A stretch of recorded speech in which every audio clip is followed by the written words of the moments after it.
संस्कृत सेठी जी, राधे राधे महाराज जी। महाराज जी, मैं पूरी शंकराचार्य जगत गुरु स्वामी निश्चलानंद सरस्वती जी का शिष्य हूँ। शिव अवतार भगवत पाद आदि शंकराचार्य जी के बारे में महाराज जी आपसे दो शब्द सुनना चाहते हैं। मत्सर गरुड़ की महिमा को क्या जान सकता है? आप समझ रहे? वो आचार्य हैं, स्वयं भगवान ही आचार्य के रूप, चाहे वो कोई भी आचार्य के रूप में भगवान अवतरित हो, उनकी महिमा जैसे भगवान के लिए वेद नेति नेति कहते हैं ना, ऐसे आचार्य की महिमा के लिए भी नेति नेति है। पर ये जो भगवान शंकराचार्य हैं, ये अभेद भक्ति के प्रकाशक हैं, जो वेद प्रमाणित है। वेद कहता है एकोहम बहुश्यामा, वह परमात्म तत्व अपने को बहुत रूपों में होने का संकल्प किया, फिर नानात्व के रूप में वो भास रहा है। वो नानात्व के रूप में है ऐसा नहीं है, तो ब्रह्म सत्यम और जगन मिथ्या। तो जो मिथ्या आपको भास रहा है, सत्य वस्तु उसी में विराजमान है। सर्वत्र शब्द माया है, केवल है। इसी की स्थापना करने के लिए आद्य गुरु भगवान शंकराचार्य प्रकट हुए, जिन्होंने जीव के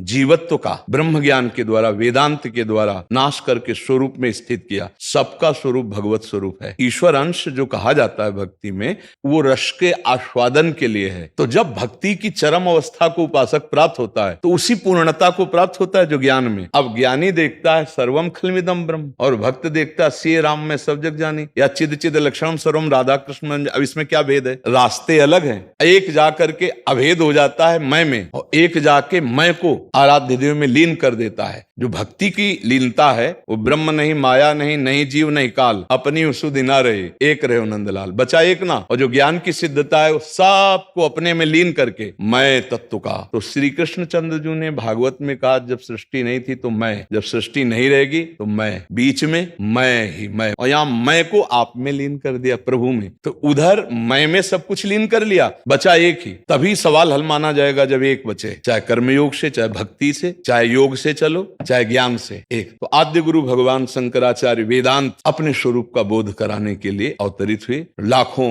जीवों को परम पद में आरूढ़ किया, और विश्व विजय करके ये जो चार बड़े बड़े मठ स्थापित किए। आज जो पूज्य आद्य गुरु शंकराचार्य जी के स्थापित मठों में गुरुजन विराजमान हैं, वो धर्म को संचालन करने के लिए हैं। उनकी बात को समझना बड़ा कठिन है। त्रिकाल संध्या आदि की बात तो समझ नहीं रहे, वेदांत को कौन समझेगा? ये कलिकाल मलायतन, मन कर देख विचार। उनकी बात को समझने के लिए थोड़ी योग्यता चाहिए। गुरुजनों के चरणों की सेवा करके, पवित्र शास्त्रों का स्वाध्याय करके, नाम जप कर, तब उनकी बातें समझ। वो ठीक शास्त्र और सनातन के एक भी शब्द नीचे नहीं उतरेंगे, चाहे संसार निंदा करे या वंदना करे, उनसे कोई मतलब नहीं होता। जो आचार्य पीठ पर विराजमान है, तस्मात् शास्त्रम प्रमाणम शब्द होंगे, और धर्म की स्थापना के शब्द होंगे। आगे हम नहीं जान सकते। अभी तक जो देखा कि आचार्य पीठ पर विराजमान महापुरुष का यही परम कर्तव्य है, स्वयं शास्त्र सम्मत आचरण, शास्त्र वाक्य, और समाज को शास्त्र के अनुसार ही चलाना। यही आद्य गुरु भगवान शंकराचार्य जी ने चार मठों में स्थापित करके आचार्य पीठ पर विराजमान होने वालों के लिए आदेश किया, और अक्षरशः वैसा पालन किया जा रहा है आचार्य पीठ पे। पूज्य महाराज जी का जो आपने नाम लिया, तो उनकी वाणी में शास्त्र ही होगा और जीवन में शास्त्र होगा। अब ऐसे की वाणी को, महापुरुषों की वाणी को समझने के लिए पहले धर्म को तो जाने। अब जो धर्म विहीन आचरण करते हो, सुन के भी नहीं समझ सकते ना। उसके लिए पवित्र बुद्धि चाहिए, शरणागति चाहिए, कुशाग्र बुद्धि चाहिए। और वो तो देहाभिमानी जीव कैसे? फिर भी आचार्य कृपा, गुरु कृपा से जन का कल्याण हो रहा है, करते ही रहेंगे। आचार्य पीठ पर विराजमान जो महापुरुष हैं, उनकी महिमा का गान करने की सामर्थ्य हमारी क्या? वो तो साक्षात भगवान शंकर ही हैं, जो ज्ञान समुद्र है, बोध संपन्न है, जो स्वरूप में स्थित हो गया। भगवान श्री कृष्ण चंद्र जी कहते हो मेरी आत्मा है, ज्ञानी मेरी आत्मा है। तो आप प्रभु की आत्मा है ज्ञानी जन, तो वो तो आत्मा बोध संपन्न महापुरुष है। जो आचार्य पीठ पर विराजमान होते हैं, बोध संपन्न महापुरुष विराजमान होते हैं। तो उनके चरणों में कोटि कोटि प्रणाम है। बस ऐसे ही हमारे सनातन धर्म की महिमा का जो स्थापन है, उसका संचालन होता रहे। उनके आशीर्वाद से जगत उनकी आज्ञा का पालन करे, इसीलिए वो आचार्य पीठ पर विराजमान किए हैं आद्य गुरु भगवान शंकराचार्य जी। समझ पा रहे हैं जी?